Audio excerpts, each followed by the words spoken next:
Bonjour. Dimanche prochain, 5 juillet, aura lieu un référendum en Grèce. Celui-ci portera sur l'acceptation ou non des mesures proposées par l'Europe et le FMI sur les négociations en cours entre l'Europe et la Grèce. La question qui sera posée portera sur l'acceptation par les Grecs des contraintes proposées par la Troïka. La Troïka, c'est l'Union européenne, la Banque centrale européenne et le FMI. Ces contraintes, c'est une réduction des pensions, c'est une augmentation de la TVA. Et la question portera sur ces éléments-là. Elle ne portera pas sur l'appartenance ou non à la zone euro.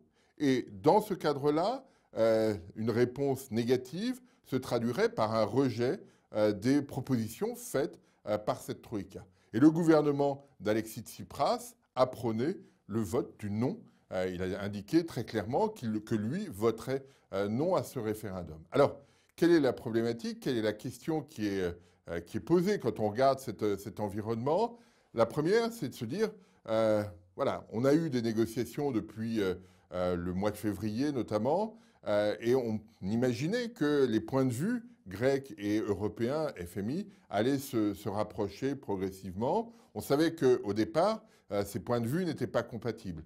Les Grecs sont toujours d'ailleurs dans une récession depuis 5 ans, et donc ils souhaitent des mesures qui ne soient pas trop contraignantes. Et de l'autre côté, la Troïka souhaite des mesures suffisamment contraignantes pour que la stabilité financière de la zone euro ne soit pas perturbée éventuellement par une situation plus instable en Grèce. Donc on avait ces deux points de vue. Chacun, dans la négociation, imaginait que l'autre allait céder parce que les Européens, considérant que les Grecs allaient céder, ils tiennent trop, et les sondages le montrent, à rester dans l'euro. Et puis de l'autre côté, le gouvernement grec se disait les membres de la zone euro vont tout faire pour qu'on reste aussi dans la zone euro parce que personne n'a envie de prendre le risque de voir un pays sortir de cette zone et créer un précédent.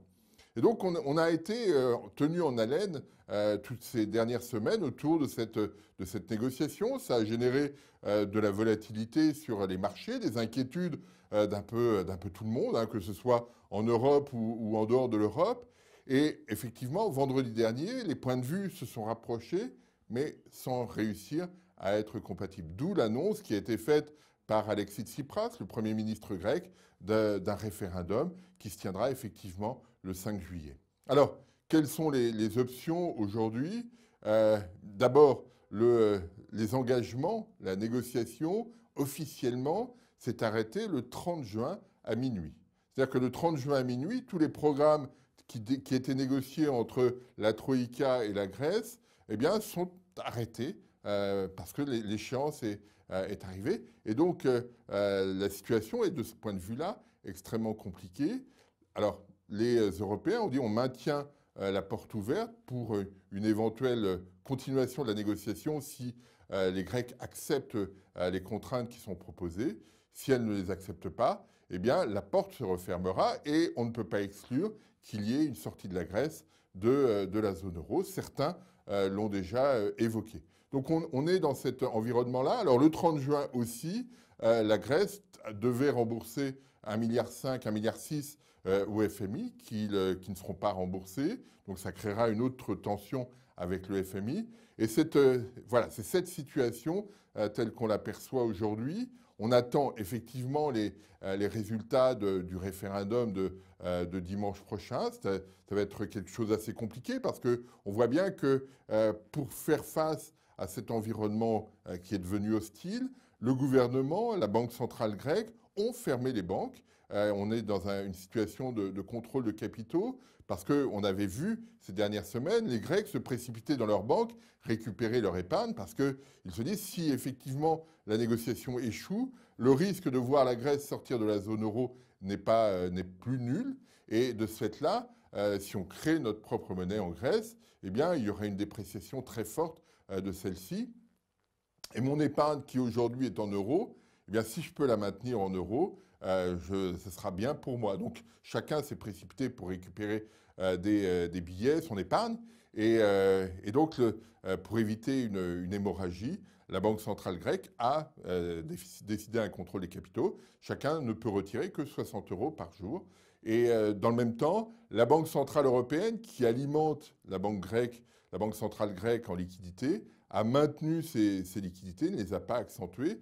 Ce qui fait que la vraie question aujourd'hui, et on verra juste après le référendum comment les choses se passent, est de savoir si la Banque centrale européenne, dans le cadre de la Troïka, dans le cadre des négociations, continue d'alimenter la Grèce en liquidité ou pas. Quel sera son comportement sur ces questions-là? C'est celle-ci qui est importante parce que le 7 juillet, normalement, les banques doivent rouvrir, mais si elles n'ont pas les liquidités suffisantes, eh bien immédiatement, l'ensemble des mécanismes économiques vont s'enrayer.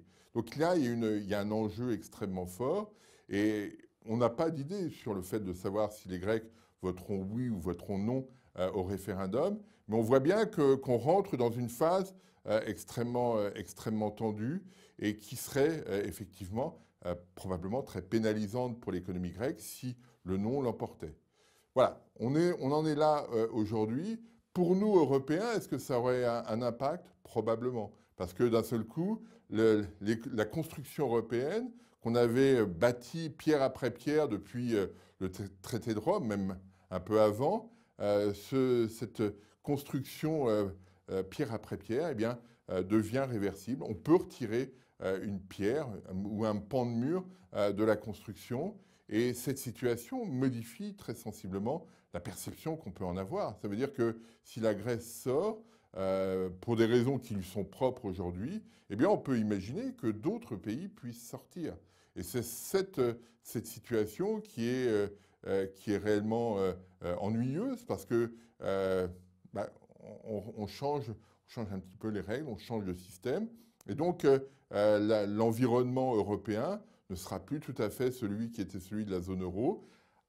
Aux politiques, dans cet environnement, dans cette situation, de décider de donner un cadre politique plus strict, plus marqué, plus fort, pour effectivement que la zone euro continue de fonctionner et même améliore son mode de fonctionnement par rapport à ce qu'il y avait auparavant. Si ce n'est pas le cas, eh bien, le risque est d'avoir une zone euro qui soit essentiellement un système de change fixe, sans qu'il y ait cette dimension politique, ce rêve européen d'avoir un cadre, une nation européenne très marquée. Donc il faut être extrêmement attentif à ce référendum et à la façon dont les Grecs vont réagir, bien sûr, mais à la façon dont les politiques européens non grecs, politiques européens non grecs, vont réagir à cet environnement.